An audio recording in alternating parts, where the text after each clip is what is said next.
औरत जब शादी के बाद ये डिमांड करती है कि मुझे बड़ी गाड़ी चाहिए, मुझे ऐसी चीज़ें, मुझे ऐसी आसाइशें चाहिए, मुझे उधर दुबई शॉपिंग के लिए जाना है, मुझे टिकट्स चाहिए, ऐसे सारी नहीं करती मगर जो करती हैं वो तो ये ज़रूर सुन रही होंगी।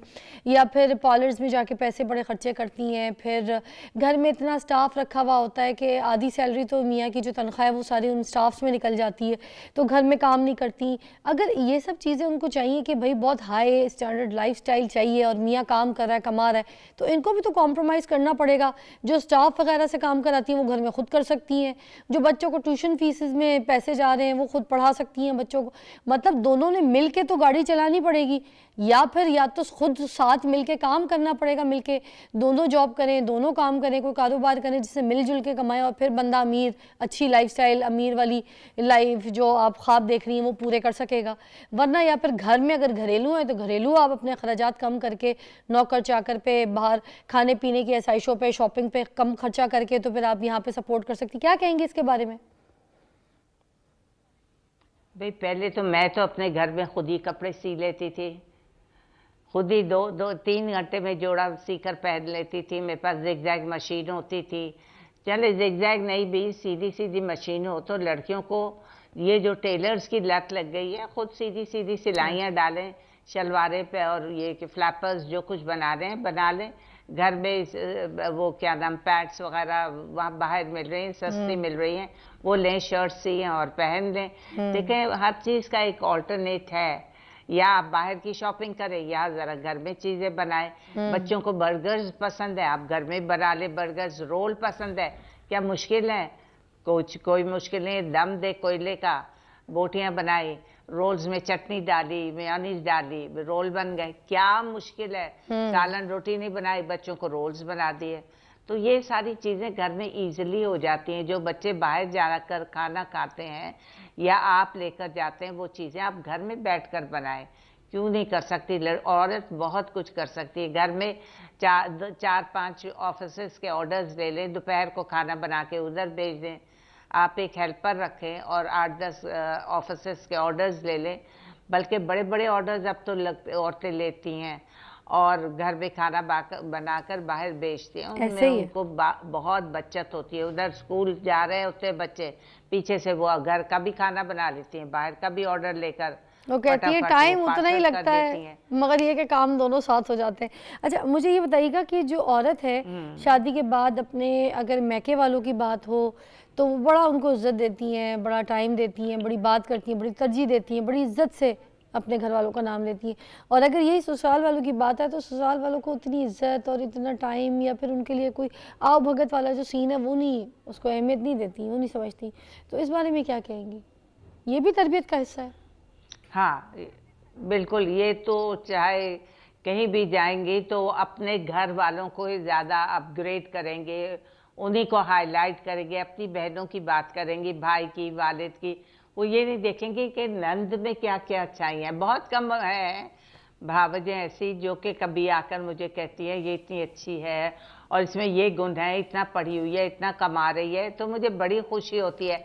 मैं बहुत खुश होती हूँ कि कितनी अच्छी भावज आई है जो मेरे पास आकर अपनी नंद की इतनी अच्छाइयाँ कर रही है। तो ये एक बहुत बड़ी अचीवमेंट है। मैं तो कहती हूँ कि हर लड़की को इस तरह करना चाहिए कि वो अपनी नंदों की, सास की, अपने ससुर की, हर एक में नेगेटिव पॉजिटिव्स तो होते हैं, हर एक में अच्छाई भी होती है, बुराई भी होती है, लेकिन अच्छाइयों को हाईलाइट करेंगे, उसकी बुराइयां मध्यम पड़ती जाएंगी और सास भी बुराई से गुरेज करेगी। क्या बात तो है। आप अपनी, जब आप जिस घर में गई है तो उनको तो हाईलाइट करो, उनको तो अपग्रेड करो। आप उनके लिए काम करेंगे तो वो आप। हाँ मिसेस खान, एक अभी अस्मा अब्बास जो एक्ट्रेस हैं, बुशरा अंसारी की जो बहन है, उनकी एक बड़ी रील वायरल हुई है, कल मैंने सोशल मीडिया पे देखी पूरी डिटेल में जाके। उन्होंने बड़ी अच्छी एक वीडियो बनाई और अपलोड कर दी। उन्होंने बड़ा अच्छा बोला कि ये जो बेटियां हैं जो शादी के बाद बड़ा चिक चिक करती हैं और बड़ी परेशान होती हैं, बस हर बात पे फ़ोन मिलाती हैं, उठा के फ़ौरन अपनी अम्मी को फ़ोन करके बोलेंगी अम्मी मैंने ये पकाया था, उसमें हल्का सा नमक कम हो गया तो मेरी बेइज्जती कर दी। वो सामने वाले आए पड़ोसी तो उनके सामने कह दिया अभी सीख रही है, अभी आता नहीं है इसको, ये क्यों बोला अम्मी, ये क्या मेरी बेइज्जती हो गई, अम्मी मुझे बताएं, मुझे अभी लेके जाना था शॉपिंग पे तो वो मुझे लेके नहीं गया है मेरा मियाँ, तो वो चला गया है, काम पे, अम्मी मैं और वो घूमने जा रहे थे, हमारी सास गाड़ी में बैठ गई, यार ये कोई तरीका। तो वो ये वाली बातों पे ना ऐसे बोल रही थी, इस तरह के उन्होंने कुछ कंप्लेंट्स बताई लड़कियों के। उन्होंने कहा कि समझो, घर बैठो और अपने घर की, ससुराल की हर बात अपनी अम्मी को फ़ोन करके, अपने अब्बू को फ़ोन करके, अपनी बहनों को फ़ोन करके बताने की कोई ज़रूरत नहीं है। ख़बरदार जो तुम लोगों ने इस तरह की हरकत की, सुकून से घर में बैठो, अपने ससुराल को संभालो, समेटो उनको, और जो भी ऊंच नीच होती है वो अपने आप को खुद देखो। और एक आखिरी बात उन्होंने बड़ी अच्छी की कि भाई जब मेरे घर मिलने आना है तो मुंह अच्छा करके खुशहाल आना है, रोती भी मेरे घर आई ना तो आने की जरूरत ही कोई नहीं है। ये बात बहुत अच्छी लगी मुझे उनकी। इस पे क्या कहेंगी? बिल्कुल यूं नहीं कि मैंने देखा है बहुएं जो हैं यूं करके, हाँ, मुंह सड़ा ही हुआ रहता है आप किसी भी हाल में, खुशहाल नहीं रहती, खुश नहीं है। तो अगले को भी, अच्छा, हाँ, तो अगला भी खुशी खुशी हंसी हंसी आपसे बात करेगा। हाँ। अगर आप मुंह फुलाए रहेंगी तो सास कहेगी ऐसे तैसे में जाए, मुंह फुलाए रखती है, सही तरह बात नहीं करती, तो घर में फिर नाचाकी रहेगी, बात करना बरकत छोड़ चली जाएगी। तो हर, हाँ, तो ये बरकत नहीं रहती इस तरह के। आप चाहते हैं कि आपके घर में खुशहाली हो तो आप खुश रहें। वाह। अच्छा मिसेस तो खान, मुझे ये बताएं, हाँ, एक और खुश, ये जो वर्किंग वुमेन है वो अच्छी वाइफ कैसे बन सकती है? काम करने के साथ साथ घर को भी देखे और घर में एक अच्छी वाइफ साबित हो, ये कैसे पॉसिबिलिटी है और इसकी तरबियत क्या है? इसमें क्या ऐसी चीज़ें हैं जो उनको करनी चाहिए? क्या हम वर्किंग वुमेन नहीं रहे? मैं तो रात को बैठकर अपने कपड़े सी लेती थी, सुबह पहन लेती, घर को साफ रखती थी। जहाँ से उठाओ चीज़ वहीं रखो। अपना अपना रात को चलते फिरते हंडिया भी बना ली। आप जब कमा रही हैं, एक छोटी सी लड़की रख लें, एक लड़की रख लें, एक नौकर रख लें, ताकि वो सास को भी देखे और घर में किचन भी देख ले, सफाई वगैरह भी कर ले। आप कमा क्यों रही हैं? आसानी के लिए ना। ये थोड़ी कि पूरी सैलरी आई जेब में रख दी, मियाँ को आप धक्का दे रही हैं और कह रही है आप पूरे घर का उस घर में से टाइम ले रही हैं। तो आपका फर्ज होता है कि आप थोड़ा बहुत घर में डोनेट करें, घर में दें, घर को देखें, वेरी नाइस। घर में चीजें क्या मतलब नहीं है वो कि जो वो लेकर आए। मतलब वो जो स्टाफ की आपने लड़की हेल्पर जो भी रखी है, किचन की कुक या सफाई के लिए जो भी, कि आपकी एब्सेंस में वो आपके मियाँ को, आपके ससुराल वालों को सबको खाना दे दे, उसकी सैलरी आप अफोर्ड कर लें, इसमें क्या बुराई है? बिल्कुल। अगर आपको काम करने का शौक है तो आपको घर के कामों में हर तरह से बांटना चाहिए। हाथ के नौकर चाकर एक आध रख लें और आप इजीली फिर आप रिलैक्स्ड होकर काम करेंगे, वरना आपका दिमाग उधर हर वक्त हैबर करता रहेगा कि घर में ये भी नहीं होगा, वो भी नहीं होगा, तो आप अपने काम पे फोकस भी नहीं करेगी।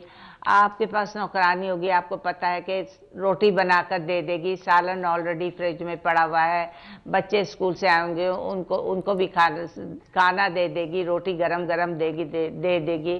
तो ये आपके लिए एक हेल्पिंग हैंड होगा, एक एडिशनल फैसिलिटी होगी, तो आप फिर रिलैक्स्ड हो जाएंगे, काम करेंगी। आपने घर का टाइम निकाला और काम पर गई, घर के काम को निगलेक्ट किया और काम गई, तो आपको वहाँ पे भी फैसिलिटेट करना पड़ेगा घर वालों को, ताकि वो लोग भी खुश हों और आपको हैप्पीली इजाज़त दें कि हाँ आप अपनी जॉब कंटिन्यू रखें।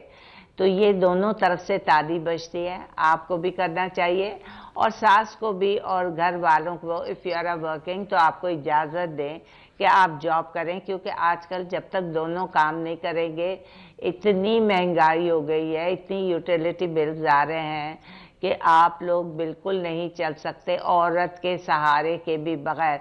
दोनों के एक दूसरे के बाजू हैं, तो औरत को भी कुछ ना कुछ करना चाहिए ताकि वो अपना घर आसानी से चला सके और अपने बच्चों को जो उनकी ख्वाहिशात हैं या घर की जो चीजें हैं वो पूरी कर सकें। थैंक यू मिसेस खान, इसलिए मैं घर की लड़की को थैंक यू मिसेस खान, बहुत बहुत शुक्रिया। टाइम ख़त्म हो गया हमारा, मगर आपने बड़ी अच्छी रहनुमाई की, बहुत शुक्रिया उनका भी।